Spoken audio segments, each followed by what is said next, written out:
beginning, when God created the heavens and the earth. These first words of the Bible describe the creative act of our triune God. They tell the story of how God created all that was, is, and ever will be. Sure, that includes humanity, those of us made in God's image, but it also includes the birds we hear out our windows, or the daffodils we see poking up out of the ground, or even the mud that always gets tracked into our kitchen. God created all of it and calls all of it good. Woven into the story of creation, we find both God's desire to be a part of this messy and beautiful world, and also God's call that we as humans take care of God's good creation. We haven't done too well at that, have we? The Isaiah text shows us that even then, even that long ago, the earth was polluted. Isaiah minces no words in telling us that it is that way because of its inhabitants, because of people.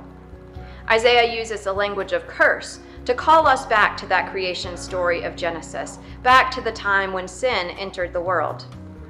Immediately after the story of creation, we see it begin to unravel. Sin enters the world, enters into creation, and enters into humanity. We are broken, flawed, sinful. And yet God still calls us good, still claims us as God's own creation.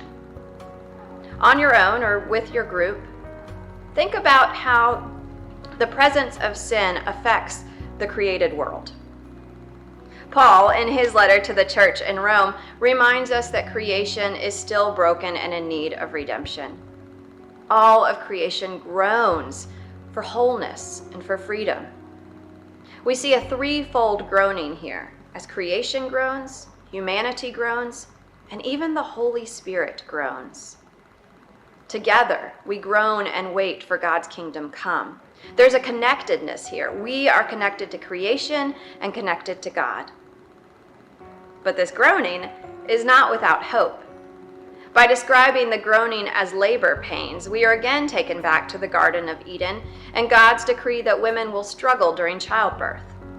But on the other side of that groaning, a baby is born. There is new life, new creation. And so we wait, we groan, we lament alongside creation, trusting that God will redeem it all, that all will be well and whole and good on the other side of this groaning.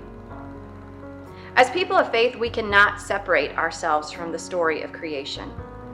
The Bible, in fact, is the story of the created world, creation broken, and creation redeemed. We live in that state of broken creation, but we have glimpses of the redemption that is present and yet is still coming. We have been given the responsibility to care for the earth, to tenderly nurture God's good creation, and to fiercely advocate for the peaceable kingdom. What might that look like in your own life? Or what might that look like for us as the body of faith? Blessings on your study, and blessings on all of God's good creation.